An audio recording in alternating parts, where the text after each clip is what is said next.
Okay, the video you're about to watch is Doris and I shooting this axis deer in South Texas. We're on a high fence ranch where they had an overabundance of these animals and they needed them culled. As you can see the hole here on my right, this is where I shot her. I shot her in the heart. She ran 100 yards. She had a terrific blood trail and we harvested her. So what I have is I have a question for you. Why is it when an animal is shot in the heart that many times they run farther than if they're shot in both lungs? It's an interesting question. So I have two answers. Answer A is this. When you shoot them in both lungs, you're generally hitting a larger part of the lungs, so you're hitting more capillaries, so you're having more blood loss, so they die quicker as a result of that. Answer B is this. When you shoot them in the heart, which is a pump, stops pumping, so therefore there's no pressure to be able to push the blood out of the arteries and the veins, except for the residual pressure that's already there. That's answer B.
Where'd you go?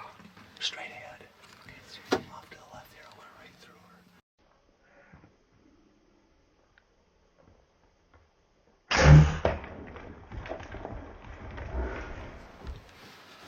I can't believe it. We sat for probably a good 10 hours. I don't know how many hours there are in the day. But, well, we sat probably for, 4 hours less than there's daylight. Sore in my neck creeping.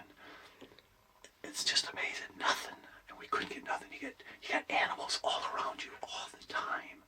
So it's like so easy. It's like picking fish in a barrel. But to get these doe axes, they never came in. They wouldn't give us. They come in all day. They came in 4 or 5 times with the doe. But they're gone. This morning she came right in. She turned. I had the perfect shot. I shot quick. I put the pin right there. I think from where I aimed, I shot to the left. But I think I shot her right through the heart. There's the weapon there. Well, we're going to get a nice early start today, Doris, to get her pig tonight. That's the way, and I got the biggest of all the axis does. Yeah. And she did not drop. I aimed low. I don't think so.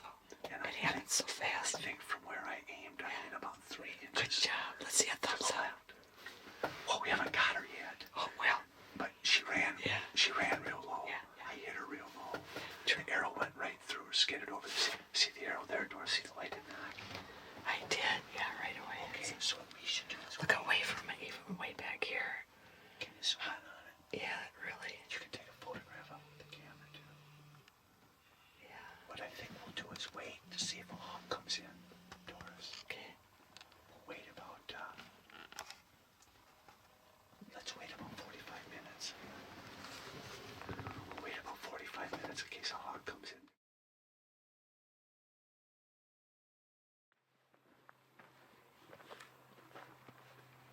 She would have been broadside to me, quartering a little bit. She put her feet in a drop and turned, and immediately the blood came out. You can see it in a circle right here. Oh, look at actually right here. Look at this. Look at where it hit. It just shot right out. Foof. See it there? Yeah. In a circle. And then she turned. Wait, okay, what I want you to see from the distance is if she's like this. The arrow ended up over there. Okay? The arrow ended up over there. And I don't believe it's because it deflected off the ground. I believe the video is going to show it hit. I'm guessing, I don't know, that I hit her humerus bone. Of course, a rib. But the deflection there and kicked that arrow back. But anyway, you see the blood going there. Look at Doris right up here, the very first. Right off the bat. See this? Yeah. Right here. Right in a circle there. Right there. Immediately. Right there. Now, it's only one path. I don't see it on both sides. Oh, yeah, it says I do. Right here. See it here? It's there.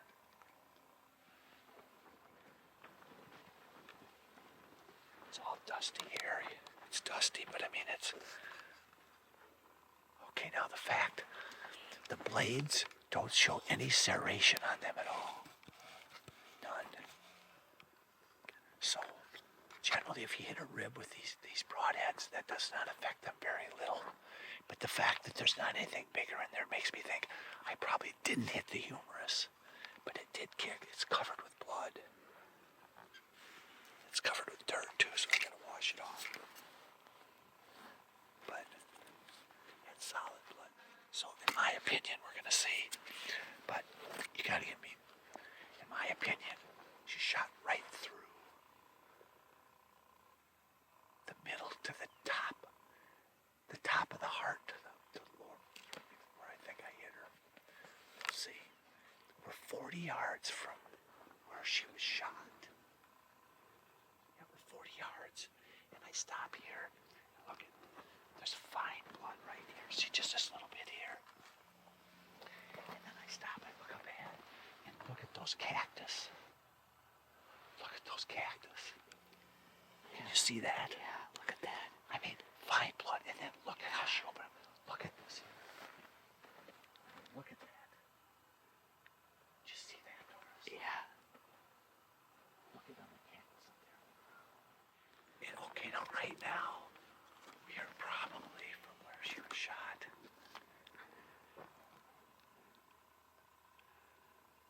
60 yards. And I am shocked from where I hit her in the blood there that she made it this far. And I don't see her. I still look at the blood way up ahead in the cactus there on both sides. She took off 100 miles an hour. I'm telling you, they could make some time. Yeah, I don't mind. It's just there's blood everywhere.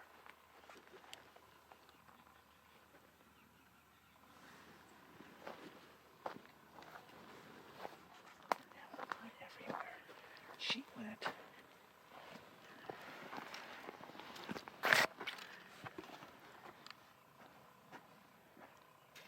She went 150 yards. I guess 150 yards. 150 yards. Yeah, I'm guessing. I'm not marking it, but she went about 150 yards. So there she is. She died in her tracks straight ahead.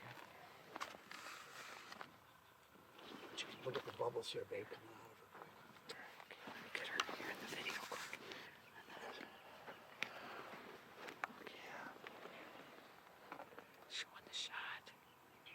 Look at her skin is still moving. She's still flinching. I have never seen Doris.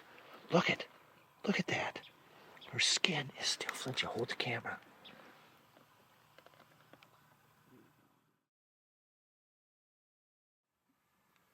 Okay, I want to talk to you about judging the distance that an animal travels after you shot it before it dies. I'm sure you're like me. We say, I went 100 yards, went 50 yards, went 150. We kind of do things by 50s.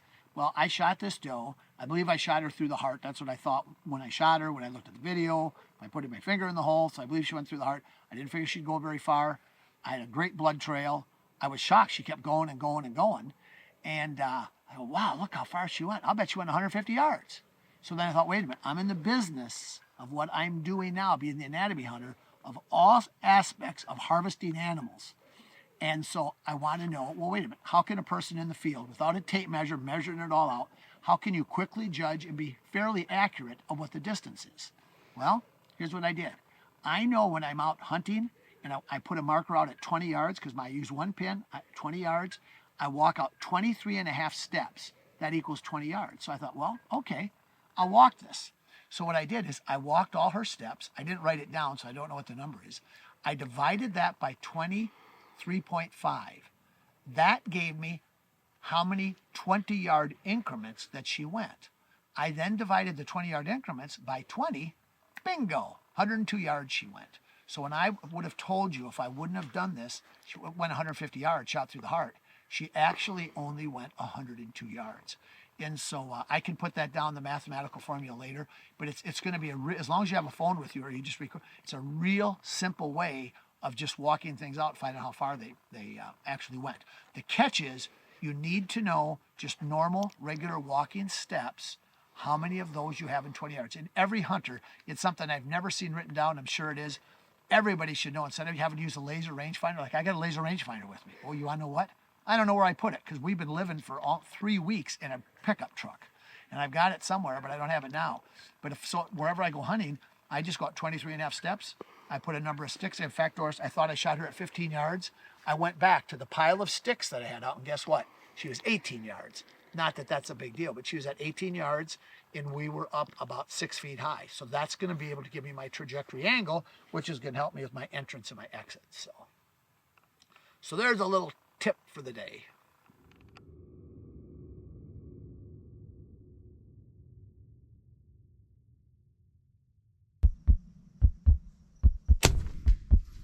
I smoke.